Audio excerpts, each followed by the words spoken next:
Before we dive in, I've got a quick question for you. Where are you watching from right now, and what time is it? Drop it in the comments. I love seeing how far and wide our viewers are tuning in. Now, imagine this. Rimuru Tempest, the adaptive, suddenly enters the Misfit of the Demon Academy universe. What happens next? Let's find out. Rimuru doesn't arrive with thunder or prophecy. There's no chosen summoning circle, no desperate mage calling for salvation. Instead, reality stutters. Space folds in on itself for less than a second, and Rimuru simply exists where he shouldn't. The sky above Demon King Academy doesn't darken, the ground doesn't crack, and that's what makes it unsettling. From the very first moment, this world doesn't react to Rimuru as a conqueror or a savior, but as a contradiction. His body stabilizes instantly, slime form shimmering as thousands of processes run in parallel. Magic density here is absurd yet inefficient. Spells waste power. Authority overrides logic. Rimuru feels it immediately. This world does not reward optimization. It rewards assertion. Ciel begins its analysis, but something unusual happens. The rules refuse to line up cleanly. Magic circles aren't formulas. They're declarations. Power isn't drawn. It's claimed. When Rimuru tests the air with a harmless magic pulse, the response isn't resistance. It's denial, as if the world itself is asking, "Who gave you permission?" For the first time in a long while, Rimuru isn't just learning a new system. He's standing inside one that actively rejects his way of existing. Far away, within the Demon King Academy, ancient instruments flicker. Detection arrays flare and then go silent. Professors feel it, a pressure with no alignment. Not a demon, not spirit, not God. Something without lineage has crossed the boundary. Students whisper as a presence brushes against their sources, not crushing them, not threatening them, just observing. Rimuru, meanwhile, takes it all in with calm curiosity. He notices how reincarnation is embedded into the fabric of this world, how death loops back into authority rather than consequence. Resurrection here isn't a miracle. It's a policy. Rimuru smiles, not because he feels superior, but because he feels challenged. This isn't a world he can simply overpower or absorb. It's a world built on the idea that if you say something strongly enough, reality will obey. And as Rimuru stands there, unseen yet unmistakably present, one thing becomes clear. This universe doesn't run on logic. It runs on will. And Rimuru Tempest has just stepped into a place where even logic itself bows to kings. The more Rimuru observes, the more the unease settles. Not fear, not doubt, but something closer to intellectual friction. Every world he has entered before could be broken down, categorized, converted into systems that made sense once enough data was gathered. This one resists that instinct at every turn. Magic here doesn't flow, it asserts itself. Power isn't accumulated through growth, but reinforced through recognition. Titles matter. Names matter. Even history behaves less like a record and more like a flexible agreement everyone collectively pretends is immutable. Ciel flags the anomaly repeatedly, not as an error, but as an incompatibility. Rimuru isn't inside a flawed system. He's inside a system that doesn't care whether it's flawed at all. He tests the boundaries carefully. A thin layer of anti-magic spreads around him, not to negate spells, but to observe their behavior on contact. The result is immediate and unsettling. Instead of collapsing, the magic bends, reasserting itself around the nullification field as if offended by the suggestion that it shouldn't exist. Rimuru withdraws the field at once, intrigued rather than alarmed. This is magic that refuses to be erased unless the erasure itself has authority. Strength alone won't override it. Only a greater declaration can. That's when Rimuru senses it, the concept at the core of everything here. Source. Not a soul, not quite an origin, but the root permission that allows existence to continue. Destroy the body, The source remains. Destroy the source, and even time struggles to remember you. It's elegant in a terrifying way, efficient yet utterly illogical by Rimuru's standards. Instead of evolution through adaptation, this world enforces permanence through dominance. Once something is acknowledged as absolute, it stays absolute until something louder replaces it. Meanwhile, within the academy, tension sharpens. Senior demons halt mid-lecture, their instincts screaming at them to pay attention.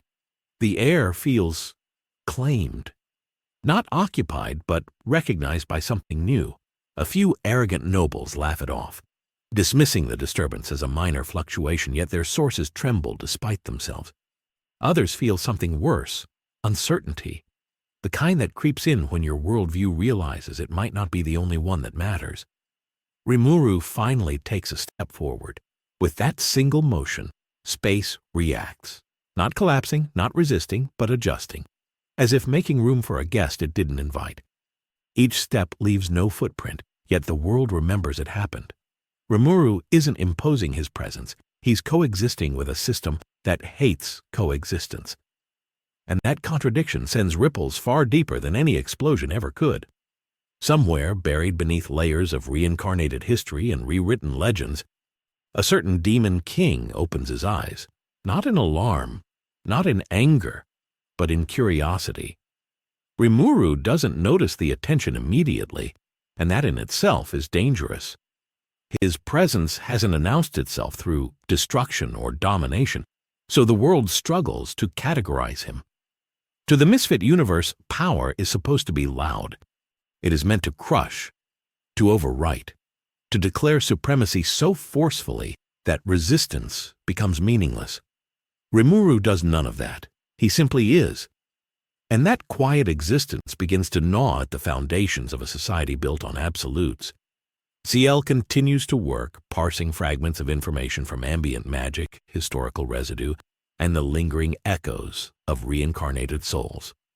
What it uncovers is unsettling. This world has been rewritten countless times, not through war alone, but through denial. Events erased not because they failed, but because someone powerful enough said they never happened. Logic here is retroactive. Cause bends to outcome. Rimuru realizes that if he were to act carelessly, the world wouldn't punish him with resistance. It would erase the context that allowed him to exist at all. That realization forces restraint. Rimuru suppresses his aura further, condensing his presence into something almost unnoticeable. Yet even then, the effect remains. Minor demons feel a chill in their sources, not pain, confusion. Their instincts don't tell them to run or fight. They tell them to question. And in this world, questioning is heresy. At the Academy's highest levels, sealed chambers stir. Ancient safeguards activate, scanning not for mana quantity, but for legitimacy. Lineage checks fail. Authority checks return null. The system attempts to identify Rimuru as a Demon King candidate, then rejects the result outright. He hasn't conquered, he hasn't declared, he hasn't been acknowledged by history. By all rights, he shouldn't qualify for anything, and yet the pressure persists. An unclassified existence has entered a world that hates undefined variables. Rimuru pauses, gazing toward the Academy spires in the distance. He senses something vast there, something anchored so deeply into the fabric of this reality that even time bends around it. A presence that doesn't fluctuate, doesn't adapt, doesn't grow, because it doesn't need to. For the first time since entering this world, Rimuru feels a flicker of genuine anticipation. Not excitement, not hunger, respect. Whatever resides there isn't strong because it evolved. It's strong because the universe has agreed it must be. And yet, Rimuru also understands something else. Agreements can be renegotiated. He doesn't smile widely, just a small, thoughtful curve of the lips. This world may reject logic, but it hasn't met someone who thrives on rewriting rules without breaking them. Rimuru Tempest has entered a realm where authority reigns supreme, and instead of challenging it head-on, he's already begun doing something far more dangerous. He's learning how this world justifies its gods. As Rimuru stands there, letting the world reveal itself piece by piece, a subtle shift occurs, one that no alarm detects and no spell records. It happens at the conceptual level.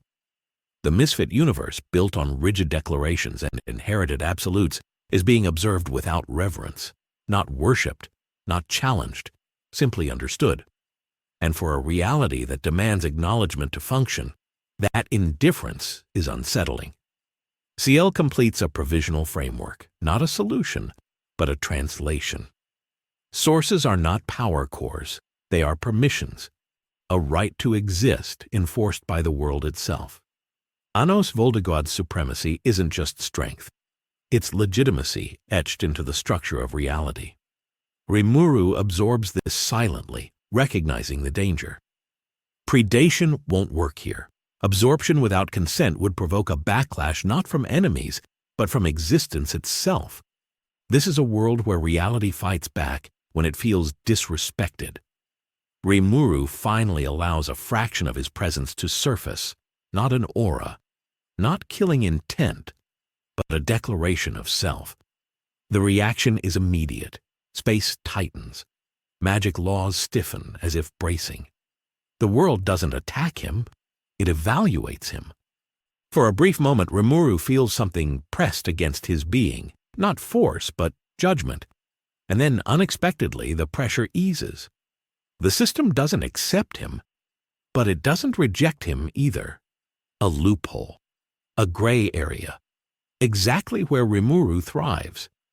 Within the Academy, a single ancient text rewrites itself.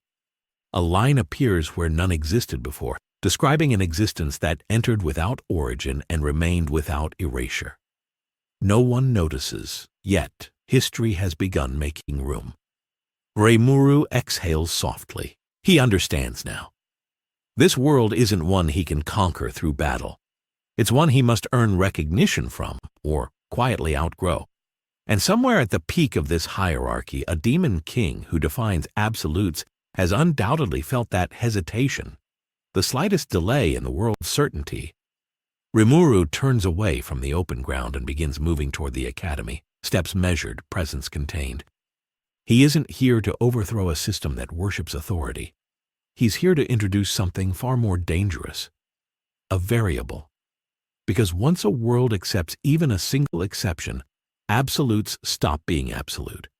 And the moment Rimuru Tempest entered a universe that rejects logic, that universe took its first step toward change, whether it realizes it yet or not. Rimuru doesn't rush into the Academy. That would be careless. Instead, he does what he has always done best. He experiments. Not openly, not destructively, but precisely, like a scientist stepping into a lab where the laws of physics are written by ego instead of equations. The moment he crosses the outer boundary of the Academy's influence, invisible frameworks snap into place around him. These aren't barriers meant to stop intruders. They are assertions, layered declarations that say, this space belongs to demon kind, governed by demon authority. Rimuru feels the pressure immediately, not on his body, but on his existence. The world is asking him to justify himself. He answers without words. A minor spell forms, simple, harmless, something any student could cast. But Rimuru doesn't construct it using the Academy's spell grammar. He uses his own. The result is subtle, almost anticlimactic, yet the reaction is instant.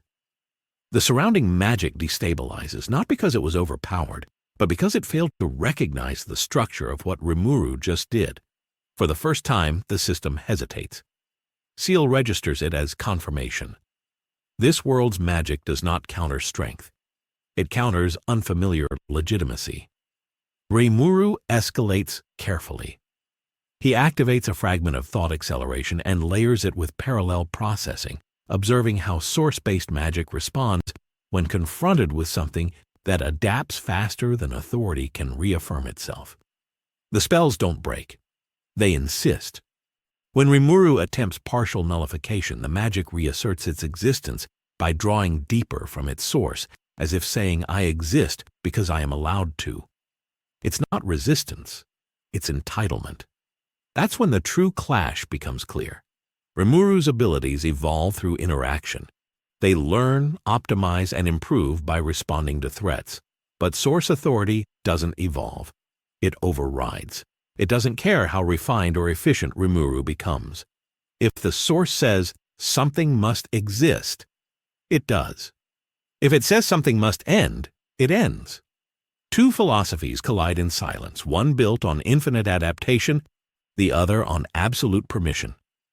Rimuru pauses, absorbing the implications.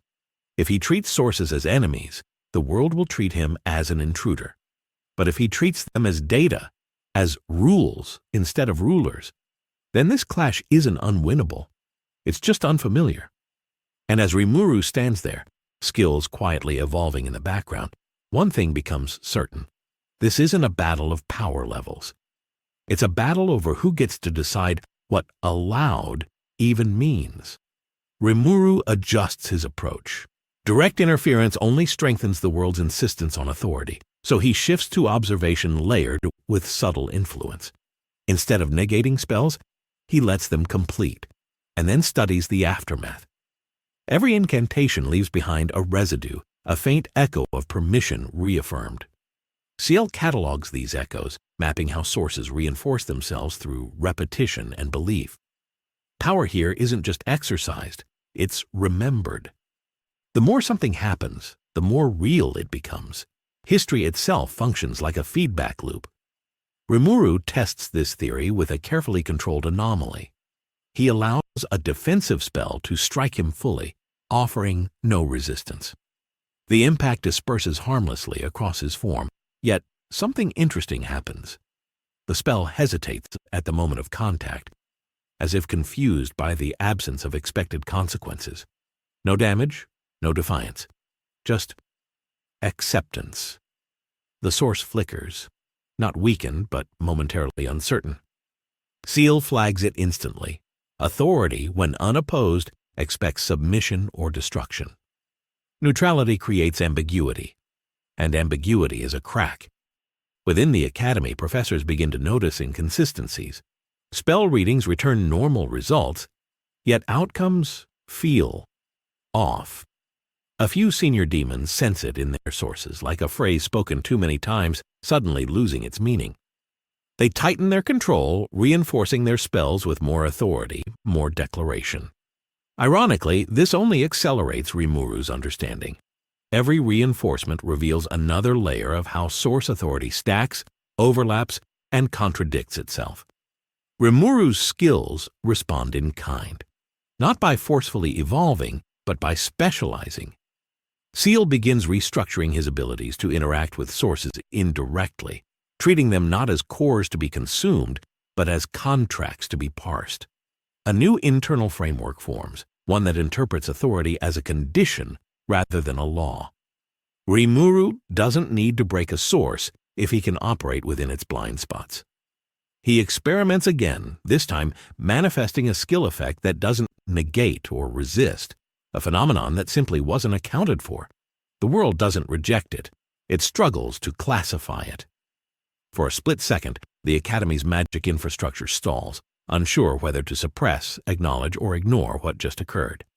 That hesitation ripples outward, subtle but undeniable. Somewhere deep within the system, an ancient rule is stressed. Only those with recognized authority may alter outcomes. Rimuru hasn't claimed authority. He hasn't denied it either. He's doing something far more disruptive. He's acting as if authority is optional. And in a universe where source authority defines reality, the idea that permission might be bypassed rather than challenged is not just dangerous, it's unprecedented. The tension escalates quietly. No alarms blare, no catastrophic spell erupts, yet the Academy's foundations feel less stable than they ever have under open assault. Rimuru's presence is forcing the system to make decisions it was never designed to consider. Source authority excels at dominance, at overriding opposition, but it falters when faced with something that neither submits nor rebels. Rimuru exists in that narrow, terrifying middle ground. Ciel identifies a pattern. Sources are strongest when challenged directly. Destruction, nullification, even imitation only reinforce their legitimacy. But when outcomes occur without invoking authority at all, the system stalls. Rimuru begins to exploit this, not aggressively, but methodically.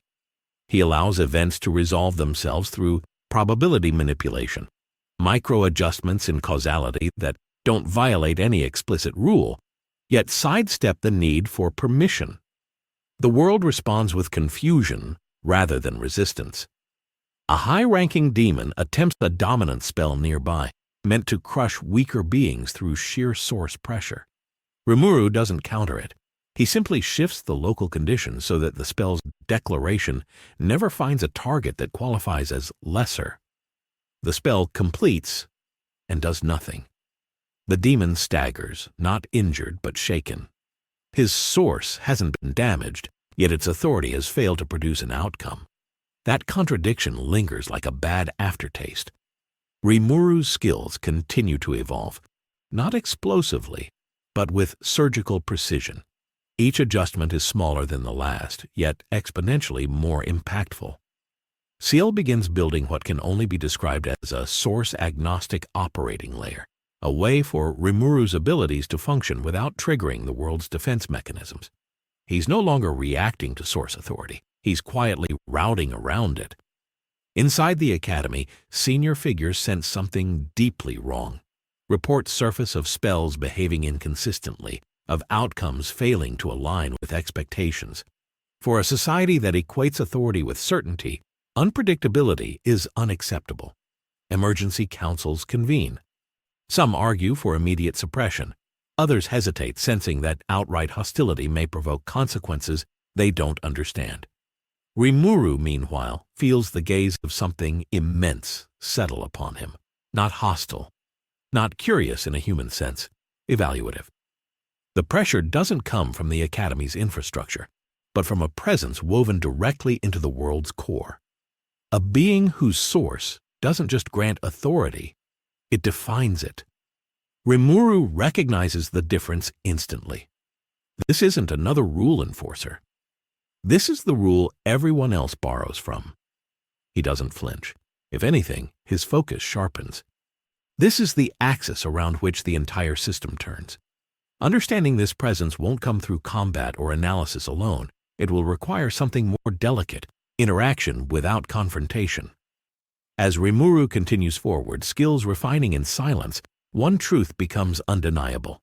This clash was never going to be loud. The most dangerous battles rarely are. The presence doesn't press down on Rimuru. It doesn't need to.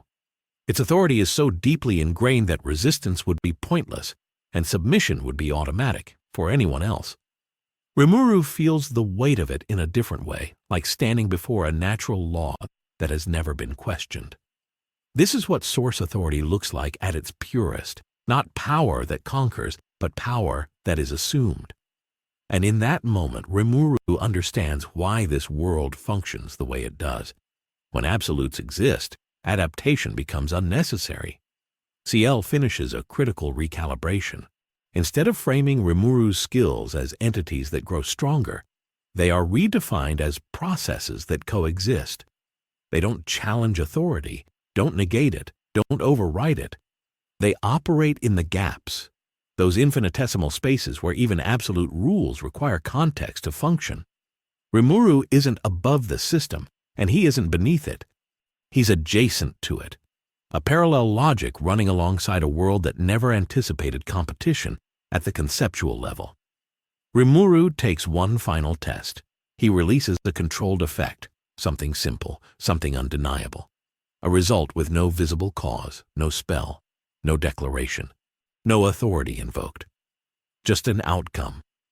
The world freezes for a fraction of a second, not time itself, but certainty. The system searches for the source that authorized what just happened and finds nothing.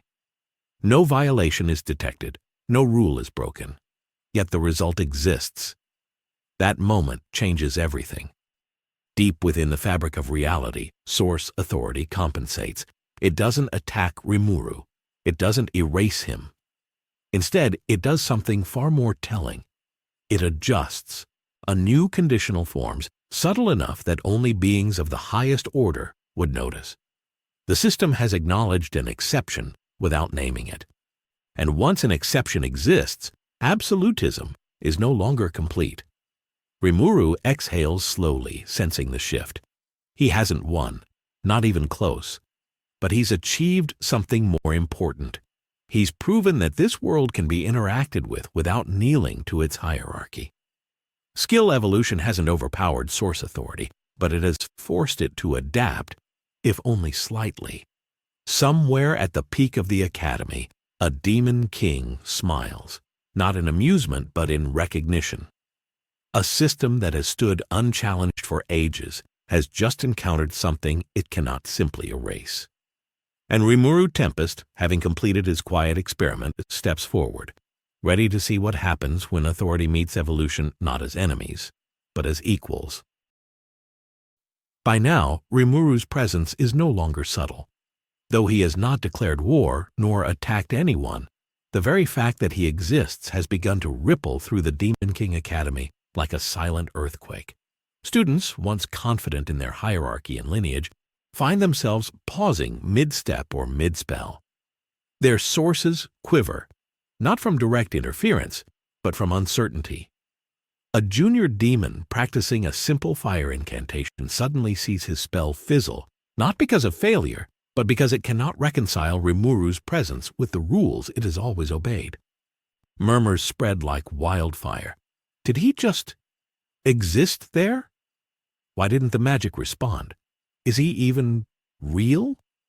The whispers are a low hum at first, almost ignored, but they grow steadily, feeding off each other and amplifying the tension within the academy. The teachers react next, though in vastly different ways. Some attempt to assert control, using layered source authority spells designed to crush anomalies before they gain recognition. Yet even these fail to fully touch Rimuru, or, if they do, they falter, weakening mid-cast. Others, more cautious, try observation, magical instruments, ancient divinations, and layers of bureaucratic checks. But Rimuru seems to exist outside all classifications. His form, ever shifting, constantly adapts to the observation methods themselves, slipping past detection or reinterpreting the data in real time. And that is the thing that terrifies the Academy more than any attack. Rimuru does not break rules, he renders them incomplete. Chaos doesn't erupt immediately. There is no blood, no fire, no scream of war. Yet the fear is pervasive. Nobles begin whispering to one another, their usual arrogance replaced by apprehension. Some try to maintain composure, asserting that he is just a foreigner, a miscalculation, or an anomaly to be ignored. But deep inside, each of them knows that the world they've trusted, one where lineage, titles, and rigid structures dictate supremacy, has just been shown a flaw. And in a society built entirely on perceived perfection, even the hint of uncertainty is deadly. Every step Rimuru takes, every quiet observation he makes, is a subtle challenge to everything the Academy has long relied on. That power and recognition are inseparable. Meanwhile, the undercurrent of fear reaches the highest echelons. Anos Voldigoad, who usually observes the world with the detached confidence of one who is the law, senses the anomaly immediately. It isn't hostility that grabs his attention, nor curiosity in the sense of casual interest. It's the rare, dangerous spark of something that cannot be ignored, a presence that has not only survived the Academy's defenses, but has operated in a way the world itself struggles to categorize. In Anos's eyes, Rimuru is neither student, teacher, nor threat in the conventional sense. He is a variable outside the system, a being who moves through the absolute rules without violating them, and in doing so compels the system to adjust itself quietly. That alone demands scrutiny.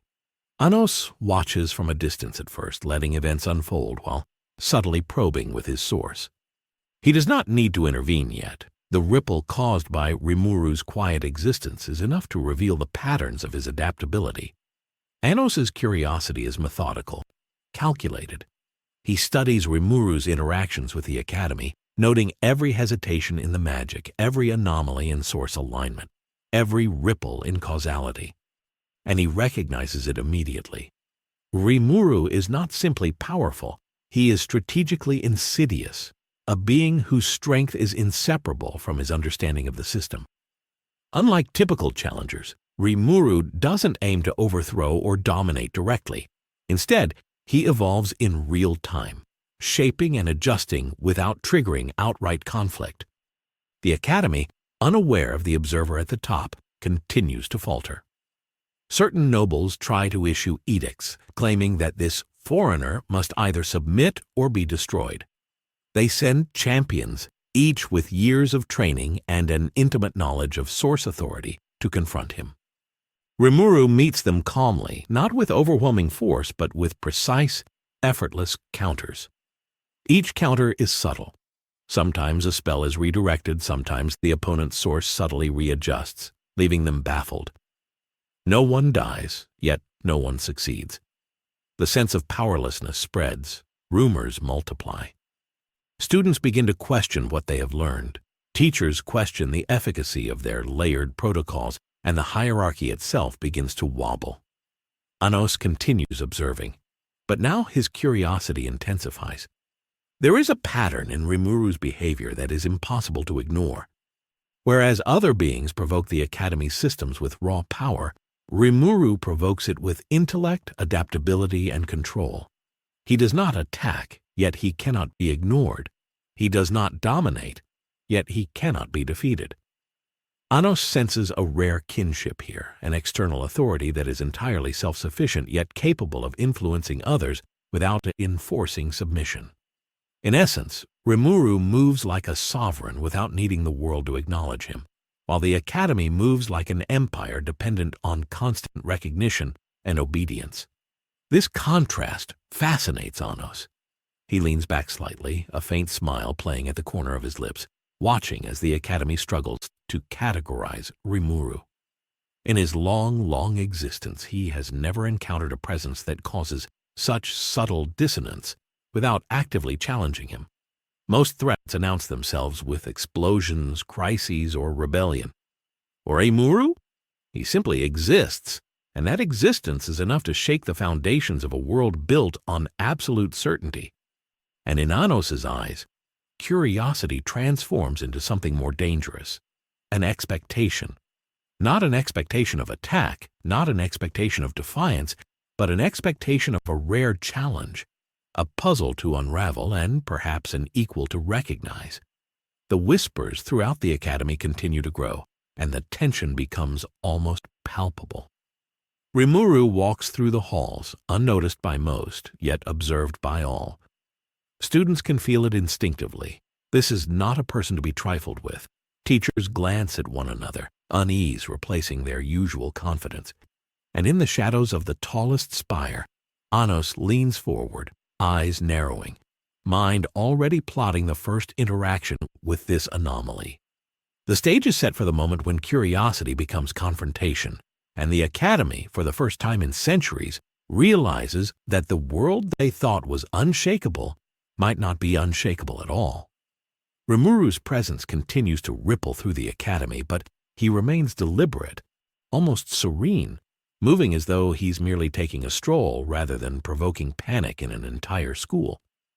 Every glance from a student, every subtle shift in the classroom, every anxious whisper reinforces a truth that no one wants to admit. This foreigner is beyond their comprehension. The source authority that normally dictates outcomes, that makes spells predictable and hierarchy unshakable, struggles quietly. A fireball cast in his direction arcs slightly off course, not through interference, but because the world itself cannot decide how to respond to him. Magic, once absolute in its obedience, hesitates. And when magic hesitates, fear grows, because in this world, certainty is power. Among the students, some begin to idolize Rimuru without understanding why.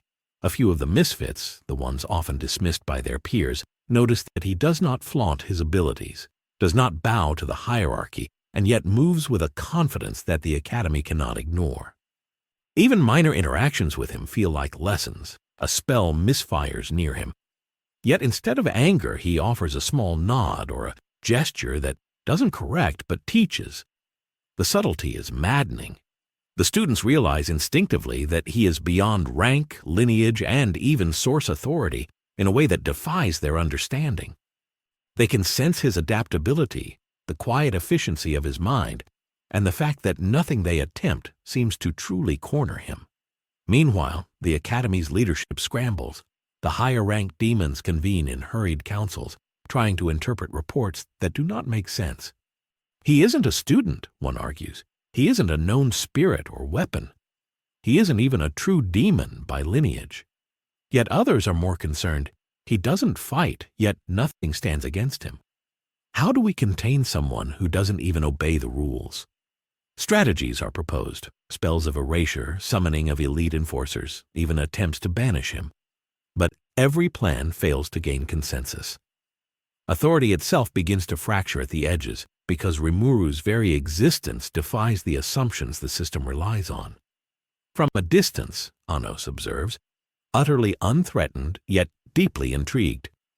He doesn't move to intervene immediately, preferring instead to watch the subtle chaos unfold. Unlike the Academy, which sees Rimuru as an immediate threat, Anos perceives patterns in the anomaly. He notices how Rimuru interacts with source authority, not as an enemy, not as a student seeking favor, but as a being capable of navigating a rigid system without triggering it. It's a rare skill, one that even the most cunning of demons rarely possess. Anos's eyes narrow slightly, not in hostility, but in fascination. Here is someone who doesn't compete for power in the traditional sense, yet power bends subtly around him anyway. The first direct confrontations begin to occur, not from Anos, but from ambitious students and junior demons who feel compelled to act. They attempt formal challenges, channeling layers of source authority into attacks meant to subdue, humiliate, or test him. Rimuru doesn't resist in the conventional sense. Instead, he adapts. Each attack is met with a calm, almost clinical response, a subtle shift in position, a minor redirection of magical energy, or a slight recalibration of his own abilities that neutralizes the threat without harm. The effect is immediate and terrifying. The attackers, confident in their hierarchy and spells, find themselves baffled. Their magic completes its course yet fails to achieve its intended purpose. Sources quiver. Confidence cracks.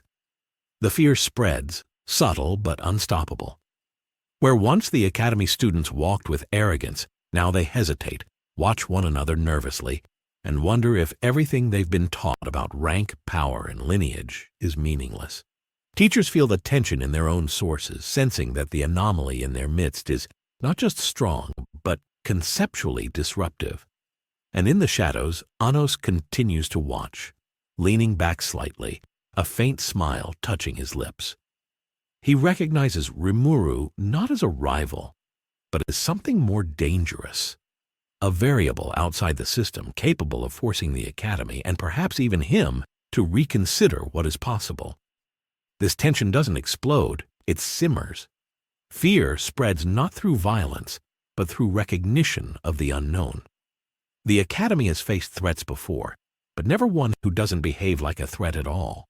And in that realization, the stage is set.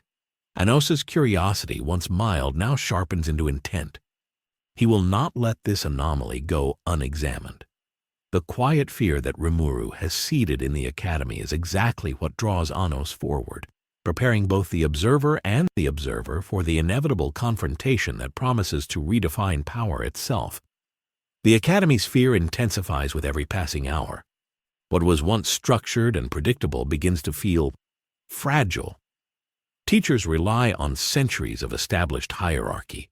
Students lean on their lineage and authority, and every law of magic is built on the assumption that anyone acting outside it can be suppressed. Rimuru doesn't act outside it, he simply coexists, quietly demonstrating that the assumptions themselves are flawed. Even the most confident nobles find themselves hesitating. their sources trembling with uncertainty. Something about his presence suggests possibility, not destruction. And that is far more unsettling to a society that thrives on control. Whispers become audible now, spreading like wildfire. He's not a demon. He's not a spirit. He doesn't belong here. The fear is contagious, infecting both students and faculty. Those who had once scoffed at the Academy's so-called misfits now see themselves as equally powerless. Minor spells fail, protective wards falter, and layered magical defenses waver when Rimuru passes nearby. It isn't brute force. It is the quiet assertion of a being that refuses to fit into the world's categorization, a subtle disturbance that questions every rule the Academy holds sacred. Anos continues to observe from afar, fascinated rather than alarmed. To him, Rimuru is not a threat in the traditional sense, and that makes the anomaly far more intriguing. There is no arrogance, no posturing, no desperate bid to dominate or destroy. Instead, Rimuru's approach is calm, measured, and impossibly precise. Each step he takes, each minor adjustment in his presence, creates ripples that expose the flaws in a system built on absolute authority. Anos recognizes the brilliance in this method. The Misfit universe is designed to punish arrogance and ignorance. Rimuru bypasses both, rendering his presence simultaneously harmless and disruptive. It is a subtle art of dominance through understanding rather than force, a concept that immediately captivates Anos's curiosity. The first students brave enough to confront Rimuru learn the danger of underestimating him. A group of elite misfits, confident in their lineage and mastery of source authority, attacks with spells layered in both raw power and rigid enforcement. They aim to overwhelm, to assert control, to reinforce their world's expectations. Rimuru doesn't counter aggressively. Instead, he lets the attacks land, absorbs the energy with precise calibration, and redirects it subtly. No one is harmed, yet the result is complete failure for the attackers. Their spells, meticulously crafted, accomplish nothing. Sources falter, confidence crumbles, fear takes root. Even the most experienced professors struggle to understand what they are witnessing. These are creatures accustomed to being unquestioned, to having their authority reinforced through obedience and repetition. Here is someone who does not rebel, and yet bends outcomes simply through presence and adaptation. Magic itself hesitates around him, not in fear, but in uncertainty. That uncertainty spreads, infecting the hierarchy, shaking the foundation of a world that had always believed absolutes were immutable. Anos leans forward, intrigued. Unlike the rest of the Academy, he sees the patterns in Rimuru's movements, the subtle mastery of interaction with source authority. Rimuru does not seek to destroy, dominate, or manipulate. He simply navigates, observes, and adapts. This is a being whose very existence challenges the assumptions underpinning the Misfit universe. Yet he does it without breaking a single rule outright. That balance, that quiet mastery, draws Anos's attention fully. He does not yet step forward, does not yet speak or act. He watches, analyzes, waiting for the right moment to understand whether Rimuru is an anomaly to be catalogued, a challenge to be reckoned with, or something else entirely. Meanwhile, the Academy itself teeters on the edge of panic and awe. Students no longer feel safe relying on their hierarchy. Teachers no longer feel assured that spells will perform as expected. Even noble-born elites hesitate, recognizing instinctively that Rimuru is beyond conventional categorization. The very foundations of the Academy, its rigid rules, its reliance on lineage, its dependence on source authority, begin to tremble under the pressure of its existence. And all the while, Rimuru moves quietly, deliberately, observing, learning, and adapting, setting the stage for the inevitable confrontation with the one being whose authority this world cannot and perhaps should not question. Anos Voldigoad. By the time Rimuru reaches the inner courtyard of the Academy, the air is thick with tension. Every student, every teacher, Every residual source feels the shift. Fear and fascination mix into a palpable energy that hums through the halls. And from his vantage point, Anos's curiosity has transformed into a focused expectation. This is no longer mere observation. The stage is set for the moment when the Academy's fear will meet Anos's attention, and Rimuru's subtle mastery will face the gaze of the one being capable of understanding and perhaps even challenging his unique existence. The quiet tension holds unbroken as every piece of the Misfit universe braces itself for what comes next. The courtyard is empty, yet it thrums with the tension of 1,000 unseen eyes. Rimuru walks slowly, each movement deliberate, every shift in form and aura measured to the smallest detail. Students peek from windows, their whispers almost lost in the ambient hum of residual magic, but they do not approach. Teachers glance at one another nervously, uncertain whether to intervene or remain passive. The hierarchy, once rigid and unquestionable, now trembles in silence. For the first time in decades, perhaps centuries, the Academy feels vulnerable, not because of brute force, but because someone has proven that understanding and adaptation can bypass even the strongest constructs of authority. Anos watches from the tallest spire, the faintest curve of a smile on his lips. He does not feel threatened. No, Rimuru is far too efficient for that. What intrigues him is that Rimuru moves as if he is entirely outside the system, yet every step respects it in some subtle, unspoken way. This is no common intruder, no reckless challenger.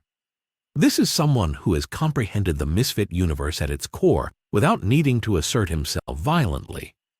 That level of precision, that quiet audacity sparks a rare fascination in Anos. He leans forward, eyes narrowing slightly, assessing Rimuru not as a potential opponent, but as a puzzle. A being who bends authority without touching it, who forces the Academy to acknowledge a variable it was never designed to consider. The first direct confrontations occur shortly after. Elite students, confident in their mastery of source authority, are dispatched to test him. They arrive with layered spells combining destructive force with rigid commands of dominance, confident that authority alone will suffice to bring him down. Rimuru does not react in haste. He allows the first strike to hit, not fully nullifying, not redirecting, simply observing the system's response. The spell completes its course and yet achieves nothing. Energy dissipates harmlessly, the caster staggered with confusion. Every subsequent attempt meets the same outcome. Subtle redirection, micro-adjustment, precise absorption. No harm is done, yet the Academy witnesses failure on a scale it has never seen. Fear spreads quickly, almost virally. Students who once prided themselves on mastery hesitate mid-incantation, doubting whether their lessons will hold any meaning. Teachers feel the tremor of authority faltering beneath their feet. Even nobles whisper among themselves, realizing instinctively that they are confronting something unprecedented, a being who cannot be measured by rank, lineage, or source. The fear is compounded by fascination, for the anomaly does not destroy, oppress, or dominate. He simply exists, and that existence alone challenges centuries of tradition. Anos remains silent, analyzing, cataloging, and understanding. His curiosity deepens. This is not a being seeking to overthrow him. Yet the methods Rimuru employs, adapting, evolving, navigating authority without triggering its backlash, are unlike anything he has observed.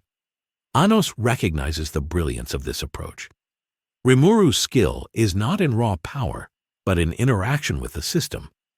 Each subtle adjustment, each calculated move forces the Academy to confront the limitations of its absolutes. That is far more intriguing than any frontal assault could ever be.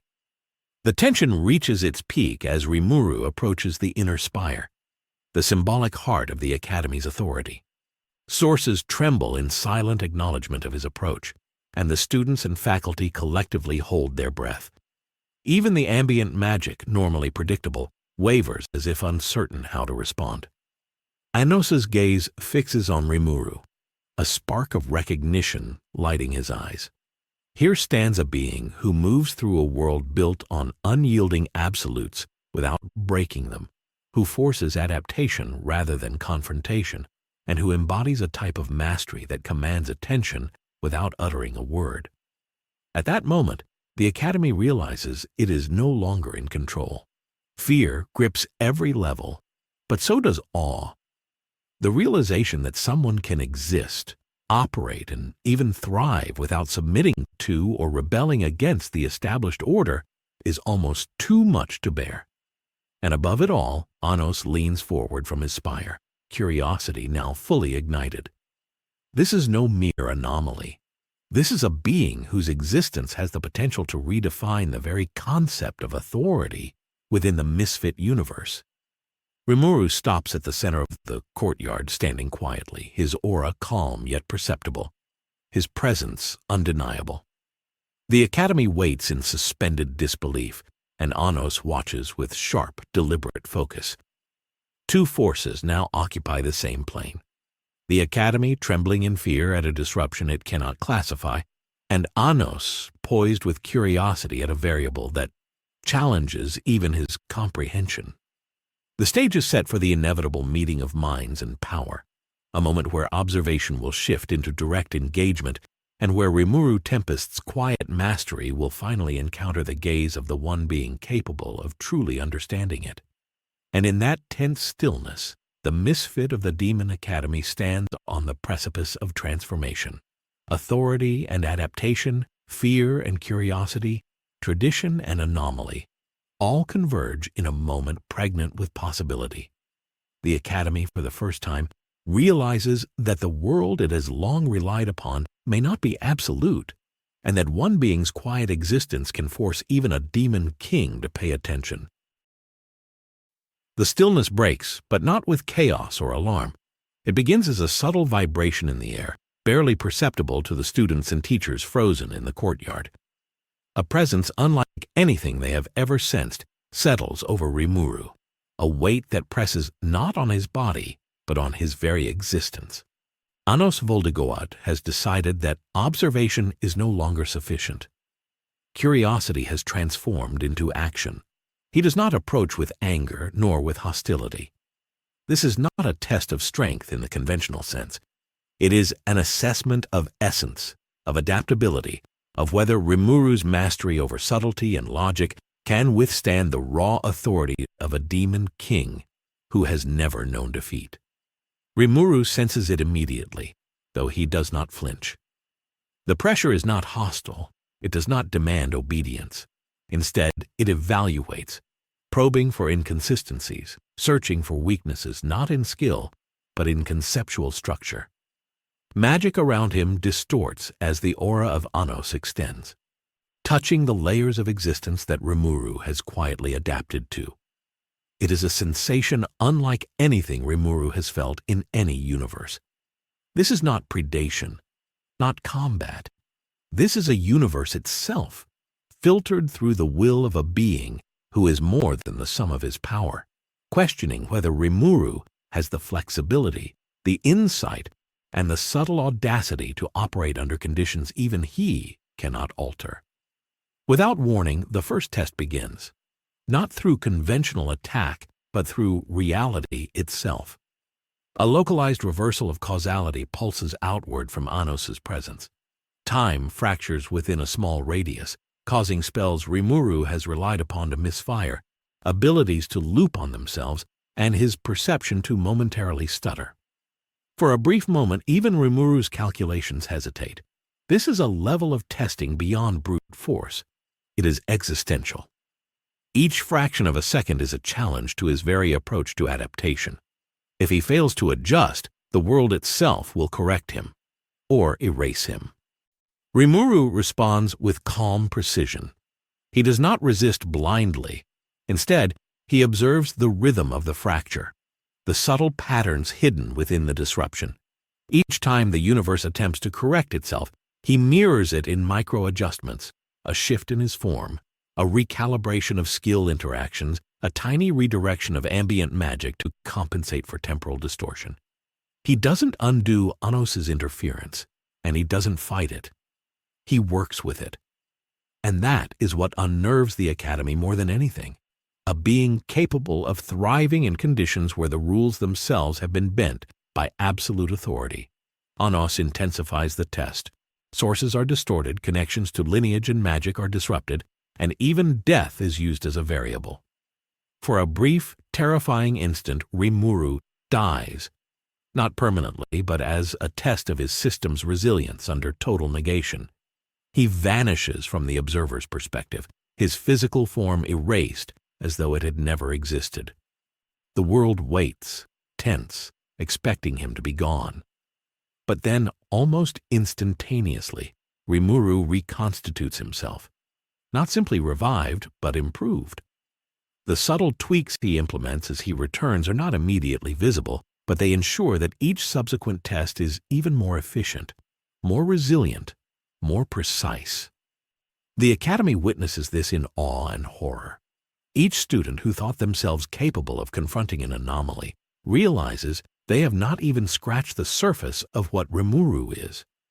Teachers glance nervously at one another, and even the most arrogant nobles find their confidence shaken. The world they rely on, source authority, lineage, rigid rules, is being tested in ways they cannot influence or predict. Anos, observing all of this, leans forward slightly, his faint smile widening. The tests are not meant to break Rimuru. They are not designed to prove superiority. They are designed to probe, to analyze, to understand whether this anomaly can adapt when confronted with absolute authority at its fullest expression. Every fraction of disruption, every temporal fracture, every existential death is a question posed directly to Rimuru. How do you operate when the universe itself challenges your very existence? Rimuru answers not with aggression, not with arrogance, but with mastery. Each response is subtle, precise, and calculated, forcing the tests themselves to adapt. Where Anos expects failure, he finds evolution. Where he expects hesitation, he finds calculation. And in that exchange, something remarkable occurs. Even a being as absolute as Anos begins to recognize that Rimuru is not merely surviving, he is thriving. Not by overpowering authority, but by navigating it, understanding it, and quietly bending it around himself without ever breaking it outright. The Academy stands frozen, caught between fear and awe. They cannot touch Rimuru, cannot influence him, and cannot fully comprehend him. And above it all, Anos's gaze sharpens. Curiosity has become intrigue, and intrigue has begun to teeter on the edge of recognition. This is no ordinary anomaly. This is not a student, not a spirit, not a creature to be catalogued and dismissed. This is a being capable of engaging with the very fabric of the universe and emerging not just unscathed, but evolved. Even the temporal distortions, the source manipulations, and the conceptual deaths fail to subdue Rimuru. Each challenge imposed by Anos is absorbed, understood, and transformed into subtle advantages. The test is no longer one-sided. It has become a dialogue, a silent exchange between two forces that understand power differently, but share a common comprehension of inevitability. And as the courtyard grows quiet with students and faculty unable to process what they are witnessing, one truth becomes unavoidable. Rimuru Tempest is not merely enduring Anos's test. He is reshaping it, bending it in ways even the Demon King did not anticipate. Anos watches carefully, analyzing every adjustment Rimuru makes. Unlike most opponents, Rimuru doesn't counter directly or rely on overwhelming force. Instead, he navigates the challenges with subtlety, reshaping outcomes without violating the rules set by Anos. Every temporal distortion, every fluctuation in source, every existential trial is met not with brute strength, but with adaptation. Rimuru observes, calculates, and adjusts in real time, turning Anos's tests into data points for evolution rather than obstacles to overcome. It's a quiet dominance, one that unnerves even the most composed members of the Academy. The students and faculty, meanwhile, are caught between awe and fear. What they are witnessing defies every lesson they have been taught. Sources falter unpredictably, spells misfire, and protective wards waver whenever Rimuru passes nearby. The misfits who once struggled under the Academy's strict hierarchy now realize that their understanding of authority and power is incomplete. Fear spreads silently among them. Not fear of Rimuru's strength, but fear of the unknown potential he embodies. The rigid rules of the Academy, the structures they trusted implicitly, now seem fragile and incomplete. Anos decides to escalate the test further. This time the disruption is layered, combining multiple variables at once: temporal inversion, source suppression, and forced contradictions within the fundamental logic of the Misfit universe. It is a trial designed to push any being to the limits of comprehension, to see whether adaptation can outmatch absolute authority. Rimuru does not panic. Instead, he moves with precision, analyzing the patterns and using them to refine his skills. The temporal inversion, which would have disoriented most beings, becomes a tool for him to process events faster. Source suppression, intended to nullify his abilities, instead teaches him where gaps exist in the world's framework that he can exploit subtly. The observers are stunned. Spells that should have incapacitated Rimuru do not. Temporal loops meant to trap him only enhance his perception of causality. Even the existential resets, tests meant to erase his presence entirely, fail to hinder him. Each challenge imposed by Anos is absorbed and transformed into insight. Rimuru is not merely surviving, he is quietly rewriting the parameters of the test itself. Authority meets adaptability, and the balance begins to shift, not through combat, but through understanding. Anos leans forward, eyes narrowing slightly. This is no ordinary anomaly. Rimuru operates on a level where conventional metrics of power, rank, and source fail to apply. He is neither subordinate nor rival. He is a phenomenon that interacts with absolute authority without provoking it directly. Every adjustment Rimuru makes, every calculation, every adaptive response reveals a mind capable of analyzing and manipulating the framework of reality itself. And that, Anos realizes, is more intriguing than any confrontation could ever be. The Academy's fear deepens as the implications of Rimuru's survival become clear. Here is a being who exists outside the normal rules, yet does not seek to destroy them. Students and faculty alike feel the subtle terror of incomprehension. No matter how many spells they cast, no matter how much authority they assert, they cannot control him. They cannot categorize him. He is a variable in a system that has never known anomalies like him. An entity that challenges their assumptions at the most fundamental level. Rimuru pauses briefly, centering himself amidst the chaos. He doesn't need to act aggressively. The mere act of existing, of responding with calculated precision, is enough to continue reshaping the environment around him. Temporal distortions, source manipulations, and existential tests, everything Anos throws at him serves as a data set, allowing Rimuru to optimize not only his skills, but also his understanding of this world's subtle mechanics. It is a silent exchange of intellect, a duel of comprehension, where neither force nor violence defines victory. The stage is set for the next phase of this encounter. Anos, whose curiosity has transformed into a measured challenge, watches closely.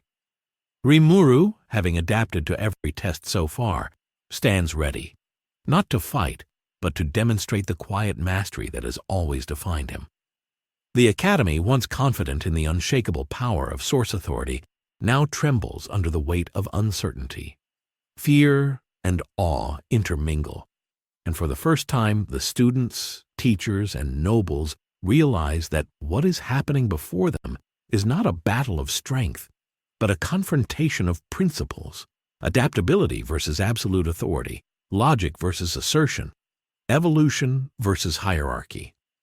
And in the midst of it all, Rimuru Tempest continues to move calmly, deliberately, his every action a demonstration that mastery is not measured in force, but in understanding, a lesson that even the Demon King himself cannot ignore. Anos leans back slightly, his gaze unblinking, as he decides to raise the stakes further. This is no longer about testing strength, but probing the very essence of Rimuru's existence, seeing if a being that adapts rather than asserts can truly survive when confronted with authority at its purest form. Without warning, the space around Rimuru warps. Time itself seems to fragment, slowing in some areas and accelerating in others. Gravity shifts subtly, just enough to make movements unpredictable. Source authority pulses in waves, layering commands and restrictions in overlapping patterns that would cripple any ordinary demon. Yet Rimuru moves through it with a fluidity that seems almost unnatural, calm, deliberate, and precisely tuned to the flow of this layered chaos. Each test imposed by Anos is meant to corner him, to push his adaptability to its limit. Spells are cast with extreme precision, timelines fracture into paradoxes, and the environment itself reshapes as if reacting to the challenge. Rimuru does not resist, nor does he counter directly. Instead, he observes the framework of these challenges, analyzing the subtle interplay between source authority, causality, and physical laws. Then, with micro-adjustments almost imperceptible to the naked eye, he navigates each test. A misaligned spell is redirected. A temporal distortion is used to anticipate outcomes faster than normal perception would allow. An attempt at erasure becomes an opportunity to refine his skill framework, integrating the anomaly into his system rather than fighting it. The Academy watches in horrified fascination. Students clutch their desks, unable to believe what they are witnessing. Teachers whisper among themselves, trying to rationalize events that defy centuries of established knowledge.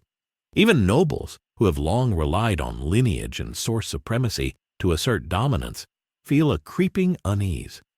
The idea that a single being could exist outside the system's conventional hierarchies and yet operate within its rules is unprecedented, and it terrifies them, not because Rimuru is violent, but because he is unknowable. Anos's curiosity deepens. He does not speak or intervene physically. He does not need to. This is a test of comprehension, and Rimuru is proving himself capable at every level. Each adaptation, each subtle adjustment demonstrates a mind that understands the fabric of the universe in ways that are simultaneously alien and astonishing. Anos recognizes the rare brilliance in this. Rimuru thrives not through dominance, but through observation and application of knowledge, a quiet mastery that forces even absolute authority to bend around him without breaking. The tests intensify further. Anos layers paradoxes over temporal loops, combining them with simultaneous fluctuations in source that would normally unmake even the most skilled demon. Yet Rimuru meets each trial with a calm precision that borders on serene. His system does not merely survive the attacks, it evolves with them, integrating variables that would overwhelm most beings into his framework. By the time the attacks finish, Rimuru has not only adapted, but refined his skills in ways that make future interactions with such anomalies even more efficient. The observers are speechless. The Misfit Academy has never seen anything like this. Where they expected chaos and destruction, they witnessed calm calculation. Where they expected submission or failure, they witnessed resilience and evolution. Even the very architecture of magic itself seems to hesitate, as if acknowledging a presence that cannot be measured or predicted by conventional metrics. Anos' eyes narrow. The test has reached its critical point. He decides to introduce a variable designed specifically to probe the limits of Rimuru's system, a simultaneous erasure and rewrite of causality. In essence, the universe attempts to remove Rimuru from existence entirely, while simultaneously rewriting conditions to make his continued presence impossible. For a moment, it seems as if Rimuru is gone. The courtyard holds its collective breath.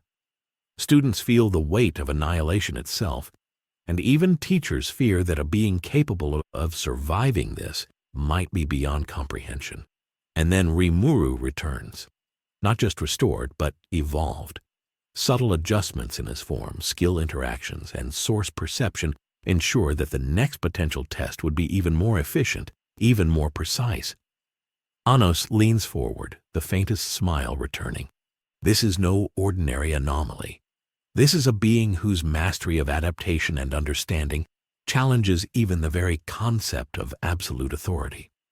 The academy is silent, the air thick with awe and fear. Students, teachers, and nobles alike realize that Rimuru's presence is more than a disruption. It is a revelation. Authority, lineage, and rigid hierarchies are not enough to contain him. And in that silent recognition, Anos's curiosity transforms into something more intense: intrigue. Rimuru is no longer merely being tested. He is proving, step by step, that adaptation and intelligence can rival even the most absolute of powers, and that the stage is set for a confrontation that will redefine everything the Academy thought it knew about strength, authority, and mastery. Rimuru stands calmly in the center of the courtyard, his aura quiet yet undeniable. Anos observes, analyzing each micro-movement, each adaptive choice, fully aware that this is a rare encounter, one that could shift the boundaries of understanding for both observer and observed. Fear, curiosity, and respect intertwine in the minds of every witness. The misfit of the Demon Academy, so long unshakable, now feels fragile in ways it has never known. And as the final remnants of Anos's test settle, it becomes clear. This is more than a challenge of power. It is a battle of principles, a confrontation of logic versus authority, and the first step toward a connection that could change the fate of the universe itself. The final phase of Anos's test unfolds not with explosions or chaos, but with a silence that feels heavier than any battlefield. Rimuru stands in the courtyard, calm and composed, but the air around him is tense, charged with the residual energy of authority and expectation. Anos watches every micro-movement, every shift in aura, and every subtle adjustment Rimuru makes. This is no longer a test of survival. It is a test of understanding, of whether a being who thrives on adaptation can operate under the gaze of absolute authority without disrupting it entirely. Anos introduces the last variable, a multi-layered paradox combining temporal inversion, source suppression, and causal negation, simultaneously targeting Rimuru's perception, skills, and existence. The intent is not to kill, nor even to injure. The intent is to force a response that reveals the fundamental principles guiding Rimuru's adaptation. For a fraction of a second, the courtyard seems to vanish. Spells loop infinitely, time stretches and compresses erratically, and even the ambient magic warps in impossible ways. Students and teachers alike stagger, unable to comprehend the scale of manipulation. Every hierarchy, every rule, every assumption the Academy has relied upon feels irrelevant under the weight of the test. Rimuru does not panic, he does not flinch. Instead, he observes. Each paradox, each distortion, each denial of existence becomes data. His system processes, adapts, and optimizes in real time. A spell that should erase him becomes an opportunity to refine the flow of source. A temporal loop meant to trap him instead teaches him to anticipate outcomes faster than linear perception allows. Even the attempted suppression of his abilities becomes a blueprint for subtle recalibration, allowing him to operate with minimal reliance on conventional source while still navigating the Academy's systems flawlessly. The Academy watches in stunned silence. Students cannot believe what they are witnessing. Teachers whisper nervously, realizing that their lifetime of mastery cannot account for a being who thrives under conditions that are literally designed to suppress him. Even nobles, who pride themselves on lineage and authority, begin to recognize the unsettling truth. Rimuru is beyond the conventional hierarchy. His mastery does not come from power alone, but from understanding, adaptation, and a quiet audacity that forces the system to bend around him without breaking it outright. Anos leans forward, intrigued. Every move Rimuru makes is deliberate yet effortless. He does not resist directly, nor does he assert dominance. Instead, he operates within the gaps, exploiting subtleties that even Anos did not anticipate. The Demon King senses the unique brilliance in this approach. Rimuru is not simply surviving. He is evolving the parameters of the challenge itself. Every test imposed by Anos becomes, paradoxically, a tool for Rimuru's growth. Where most beings would fail, where authority would crush, Rimuru adapts, reshapes, and thrives. Finally, the test reaches its natural conclusion. Anos withdraws the paradoxes, allowing reality to settle back into its normal rhythm. The courtyard is silent, save for the faint hum of residual magic. Rimuru stands perfectly composed, not a single visible sign of strain or fatigue. In that moment, it becomes clear to all observers that this was never about brute strength. The battle has been conceptual, an exchange of understanding, adaptation, and perception. Rimuru has demonstrated mastery not through force, but through an unparalleled comprehension of the universe's mechanics, and in doing so he has earned a form of recognition that even the Academy cannot define. Students and teachers alike stare, awestruck and fearful. They have witnessed the impossible, a being who can operate within the Misfit universe's rigid hierarchies without submission, a being who evolves under absolute authority rather than being crushed by it. Whispers circulate, blending fear and admiration. The nobles are silent, unsettled by a reality they cannot command. And above it all, Anos leans back with a faint, approving smile. Curiosity has become respected. Recognition has begun to form. In the end, the test does not produce a winner in the traditional sense. There is no declaration of victory, no triumph in combat. Instead, there is understanding, silent, mutual, and profound. Anos recognizes that Rimuru Tempest is not merely an anomaly or a challenge. He is a force that exists outside conventional measures, capable of bending the very rules of the universe through adaptation, intelligence, and precise execution. And Rimuru, having navigated the most rigorous evaluation possible in the Misfit universe, now stands ready to face whatever comes next, not with aggression, but with mastery that commands both fear and respect. The courtyard, once tense with anticipation, now holds a different energy, one of cautious awe. The Academy has witnessed something it cannot fully comprehend.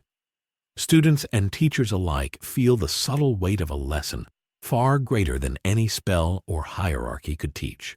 Authority can be tested, rules can be navigated, and even the most absolute power must bend before ingenuity and adaptability.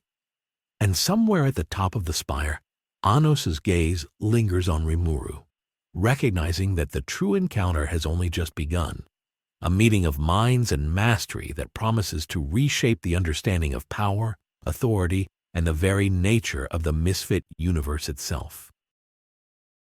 Before we dive in, let's set the scene. The courtyard is quiet now, yet charged with an energy that wasn't there before. Students, teachers, and nobles alike are still processing what they've witnessed. Temporal anomalies have faded, paradoxes resolved, and every source in the Academy is back in its natural state. But the world feels different, not because anything has been destroyed, but because the rules themselves have been challenged. Rimuru Tempest, who entered this universe as an anomaly, has forced the Misfit of the Demon Academy to acknowledge a new reality. Authority is not absolute when confronted with understanding, adaptation, and intelligence applied with precision. Anos, who had been observing from the highest spire, steps forward now, the faintest smile playing across his lips. For centuries, he has ruled with a combination of overwhelming power, intellect, and absolute authority. No one has ever truly challenged him, and certainly no one has done so without resorting to force. Rimuru hasn't fought, hasn't sought to dominate, hasn't attempted to bend the Academy to his will. Instead, he's rewritten the rules quietly, elegantly, and methodically. This subtle revolution does not intimidate Anos. It fascinates him. For the first time in his long life, he sees a being who understands the universe not through confrontation, but through the quiet mastery of adaptation. The ripple effects of this encounter begin immediately. Students who once obsessed over lineage, authority, and rigid hierarchy now pause to consider alternative approaches. Misfits previously dismissed as weak or unremarkable start to realize that power isn't just about strength or rank. It's about understanding, clever application, and the ability to navigate systems others assume are unbreakable. Teachers begin to reconsider the rigidity of their lessons. Authority, once absolute and unquestioned, now seems conditional, nuanced, and at times improvable. The academy itself has been subtly transformed, not in its structure, but in perception. Rimuru's presence has created a paradigm shift that cannot be ignored. While the students and faculty wrestle with the implications, Anos steps down into the courtyard, finally addressing the anomaly himself. His presence alone is enough to silence the entire academy. He doesn't issue commands, he doesn't assert dominance, and he doesn't demand submission. Instead, he observes Rimuru, nodding slightly as if acknowledging a shared understanding. This is not a declaration of victory or defeat. It is recognition. Anos has seen beings who could match him in raw power, but never one who operates at a conceptual level like Rimuru. One who adapts to authority rather than challenging or submitting to it. The conversation, unspoken but palpable, reshapes the understanding of what it means to wield power in this universe. Rimuru doesn't need to prove dominance. Authority doesn't need to crush or bend him. Instead, a new dynamic emerges, one where intelligence, adaptability, and strategic subtlety can coexist with absolute authority, creating a balance previously unseen in the Misfit universe. Even the nobility, who normally cling to hierarchy as the ultimate measure of value, begin to sense that power can manifest in forms they have never considered. Strength is no longer just physical, lineage-based, or source-driven. It can be quiet, precise, and transformative. The academy begins to adjust almost instinctively. Systems that were once rigid start showing flexibility. Spells stabilize in ways previously considered impossible. Source interactions adapt to allow for anomalies, even if they cannot yet be fully understood. Students experiment with approaches that wouldn't have been considered before, testing the limits of their understanding rather than relying purely on authority or lineage. Misfits, once marginalized, now quietly gain confidence, inspired not by raw power, but by the example Rimuru has set: mastery through understanding, adaptation, and elegant manipulation of systems. Even Anos reflects on the implications. He is a being of unparalleled authority. Yet he recognizes that mastery isn't only about asserting control, it's about comprehending the rules at a level where one can operate freely within or alongside them. Rimuru's example is a lesson in evolution, not aggression. A reminder that a truly intelligent being doesn't need to dominate through force. They can alter the world simply by existing in ways that the world cannot fully predict. And so the Misfit of the Demon Academy stands transformed. Not in its walls, not in its curriculum, and not even in its hierarchy, but in the mindset of everyone who inhabits it. Authority has been challenged, not by rebellion, but by presence. Power has been redefined, not through combat, but through understanding. And at the heart of it all, Rimuru Tempest remains calm, observing quietly, knowing that his influence has created a ripple far beyond anything Anos or the Academy has encountered before. The stage is set for a future where power is not merely asserted, but understood, where authority does not crush the exceptional, but bends in subtle acknowledgement, and where Rimuru, by quietly mastering the rules rather than breaking them, has introduced a new paradigm that will resonate through the Misfit universe long after he moves on. The aftermath of Rimuru's quiet revolution begins to manifest in unexpected ways.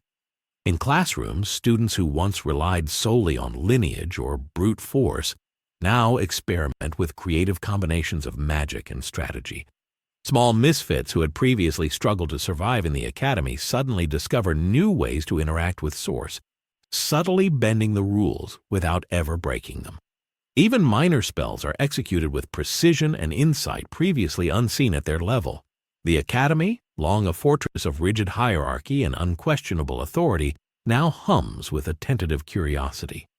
For the first time, learning is not only about obedience, but about understanding, the kind of learning Rimuru has exemplified without uttering a word. Teachers notice the shift immediately. The arrogance and certainty that had been the hallmark of centuries of teaching now meet a challenge: relevance. Lessons built entirely on hierarchy, source command, and lineage-based authority no longer resonate fully. Educators experiment with more nuanced approaches, encouraging students to test, adapt, and refine instead of blindly submitting to inherited knowledge. Authority, previously absolute, becomes a guide rather than a prison, a framework rather than a cage. And at the center of this subtle revolution is Rimuru, whose presence forces reflection, innovation, and the slow dismantling of fear-driven obedience. Even the Academy's elite nobles, once unshakable in their belief that rank equaled power, begin to reconsider. Conversations shift from boasting lineage or displaying strength to questioning assumptions, analyzing interactions, and exploring the nuances of source and magic. Rumors about Rimuru spread through the upper ranks, a being who exists outside conventional metrics of power, yet cannot be contained, challenged, or fully understood. Some nobles are fascinated, others intimidated, and a few quietly despair at the realization that authority alone may no longer guarantee supremacy. The rigid structures they've relied on are not gone, but the mindset surrounding them has fundamentally shifted. Anos observes quietly from his spire, the faintest curve of a smile on his lips. He recognizes the subtle brilliance in Rimuru's method, not through direct confrontation, but through the quiet mastery of understanding. Authority has not been challenged with arrogance or aggression. It has been redefined by example. Anos sees that the true lesson Rimuru offers is one that transcends combat. Mastery is not measured by raw power alone, but by insight, adaptability, and the ability to navigate systems intelligently. Even the Demon King, so accustomed to absolute control, feels the novelty of encountering someone whose presence alone forces reflection and evolution. The ripple effects extend beyond the courtyard. Academy systems, once inflexible, almost mechanical in their operation, begin to show subtle adaptability. Magical wards shift to accommodate anomalies. Source interactions subtly recalibrate to account for unorthodox variables. Even the way misfits approach training changes. They no longer strive only to meet prescribed levels of power, but to understand, innovate, and integrate their abilities in ways the Academy had not considered. The environment itself begins to reflect the new paradigm, a living testament to the quiet influence Rimuru has introduced. Students whisper to one another, sharing observations about Rimuru's methods. He doesn't fight like anyone else. He survives without challenging authority directly. It's like the world itself bends for him. These murmurs, once faint, grow into a current of ideas that challenge conventional wisdom. Misfits who had resigned themselves to mediocrity now experiment boldly, inspired by Rimuru's example. The Academy, long a fortress of hierarchy, begins to resemble a laboratory of possibility, a place where adaptation, intelligence, and subtle mastery can flourish alongside traditional measures of power. Even Anos, who rarely experiences surprise, finds himself intrigued. He observes Rimuru's calm demeanor, the effortless precision of his adaptations, and the subtle influence he wields over the misfit universe without ever asserting force. For the first time in countless centuries, he recognizes a peer, not in terms of power, but in terms of comprehension and execution. Rimuru embodies a new way of interacting with authority, one that is neither confrontational nor subservient, but entirely self-sufficient and transformative. The Academy's energy shifts, no longer dominated by fear or rigid hierarchy. Students experiment, teachers adapt, and nobles hesitate to assume absolute supremacy. Authority remains, but it has been humanized, or perhaps demonized, with the understanding that power can coexist with insight, adaptability, and subtle mastery. And through it all, Rimuru remains a calm center, observing, adjusting, and demonstrating that true influence often lies not in domination, but in the quiet, undeniable power of presence and comprehension. The Misfit of the Demon Academy has changed, not in walls, lessons, or structure, but in philosophy, mindset, and expectation.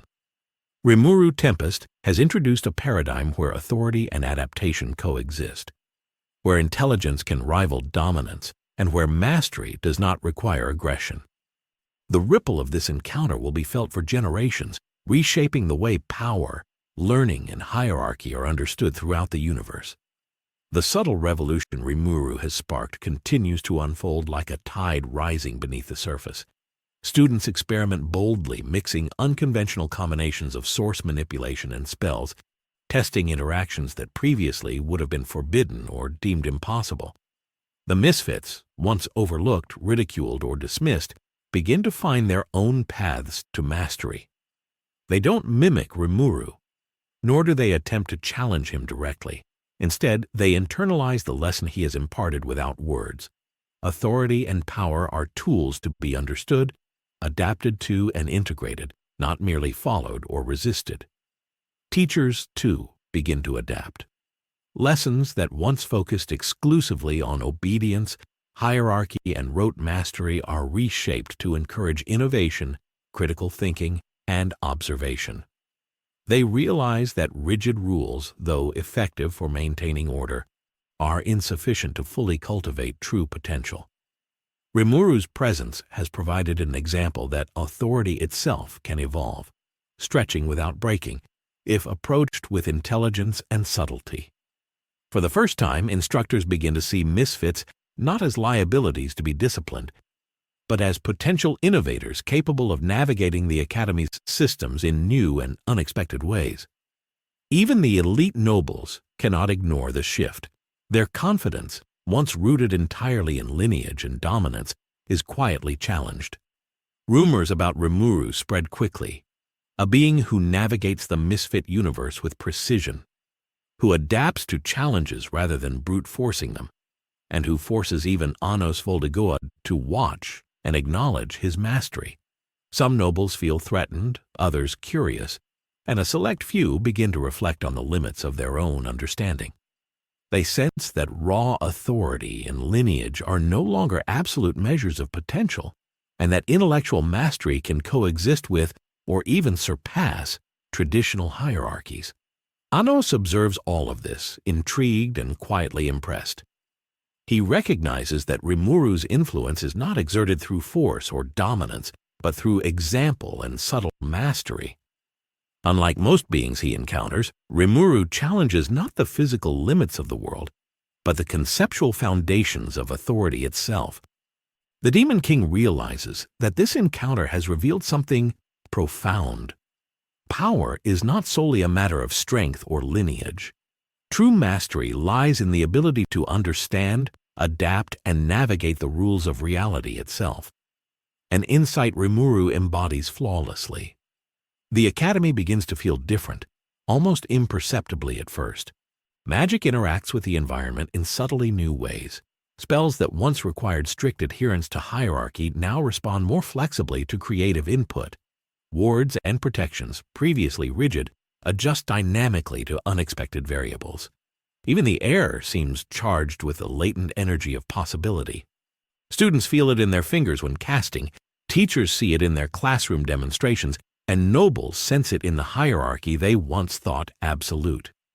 The misfit universe itself has been subtly reshaped by Rimuru's presence, not through violence, but through comprehension, adaptation, and quiet influence. Whispers circulate among the students. He doesn't fight like anyone else. He survives because he understands the rules we can't see. It's as if the world itself bends around him. These observations are no longer just speculation. They become principles guiding a new generation of misfits. Students test new combinations of magic, integrate unexpected forms of source, and approach challenges with insight rather than blind obedience. The Academy, long a place where conformity was rewarded, is becoming a laboratory of innovation, where subtlety, intelligence, and adaptability are recognized as vital forms of power. Even Anos, whose comprehension of power is nearly unparalleled, reflects on the implications. Rimuru has shown that mastery does not require confrontation, aggression, or dominance. Instead, it can be expressed through understanding, careful calculation, and seamless adaptation. This is a paradigm shift, not just for the students and faculty, but for the Demon King himself. The encounter illustrates that the truest form of authority may not be brute force or lineage, but insight, the ability to operate within, around, and above the systems that others assume are unbreakable. By the time Rimuru prepares to leave the courtyard, the Misfit of the Demon Academy is fundamentally changed. Fear has been replaced with cautious curiosity, rigid authority has been tempered by nuance, and innovation has taken root among those who once felt powerless. The students have learned that hierarchy is not the sole measure of worth, that mastery can manifest in unexpected forms, and that intelligence combined with subtle adaptability can rival even the most absolute of powers. Rimuru stands quietly, observing the academy one last time before moving on. Anos watches as well, his expression one of measured respect. The encounter has established a new paradigm, a world where power is not merely asserted but understood, where authority can coexist with intelligence, and where a being like Rimuru can reshape the very foundations of the Misfit universe without striking a single blow.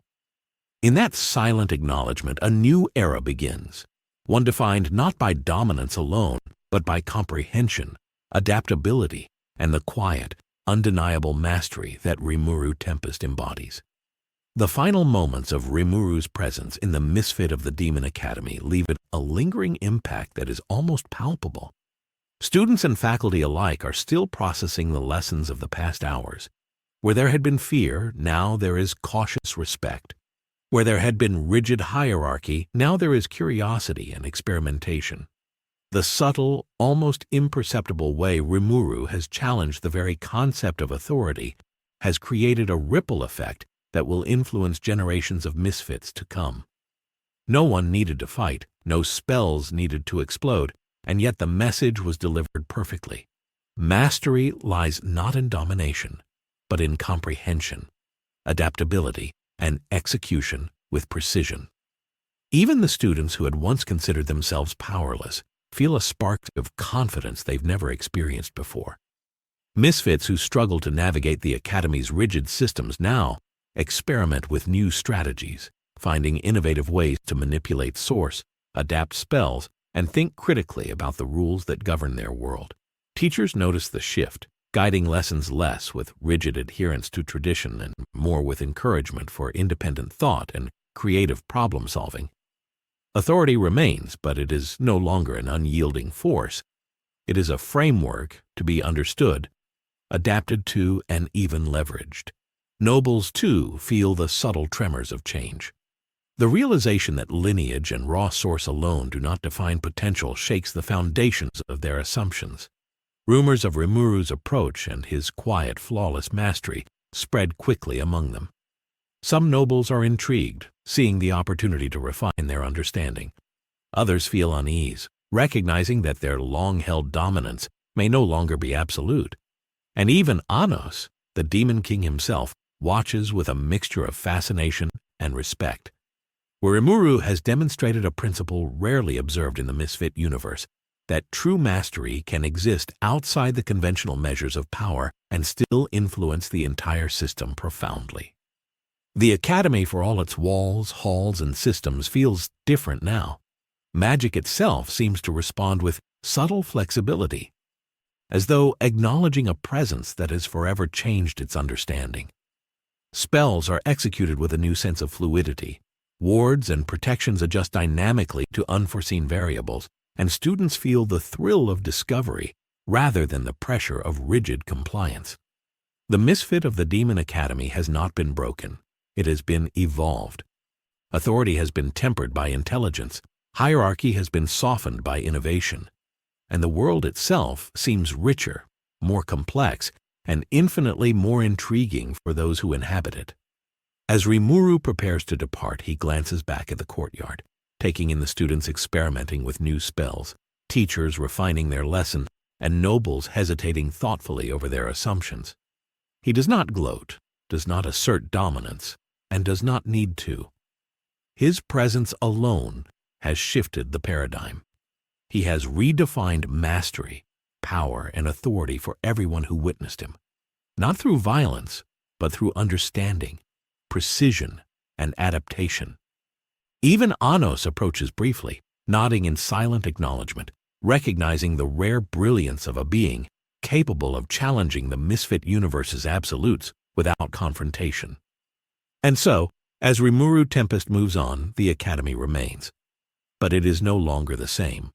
Authority is questioned, systems are examined, and every student carries with them the lesson that mastery can take many forms. The world has learned that power does not always need to dominate to leave its mark. Sometimes quiet intelligence, perfect adaptation, and elegant precision are enough to redefine everything. The ripple of this encounter will echo through the Misfit of the Demon Academy for generations. Students will experiment, teachers will innovate, nobles will reconsider, and Anos himself will remember the anomaly who challenged him not with force, but with comprehension. A new era has begun, a paradigm where mastery, adaptability, and intelligence coexist with authority, forever changing the landscape of the Misfit universe. And with that, our journey with Rimuru in the Misfit universe comes to a close, for now. If you enjoyed seeing how a quiet master like Rimuru can shake the foundations of an entire academy, make sure to hit that like button and subscribe for more what-if scenarios across your favorite universes. Comment below what universe you want Rimuru, or even Sung Jin-woo, to explore next, because, trust me, the possibilities are endless and the next adventure is just around the corner.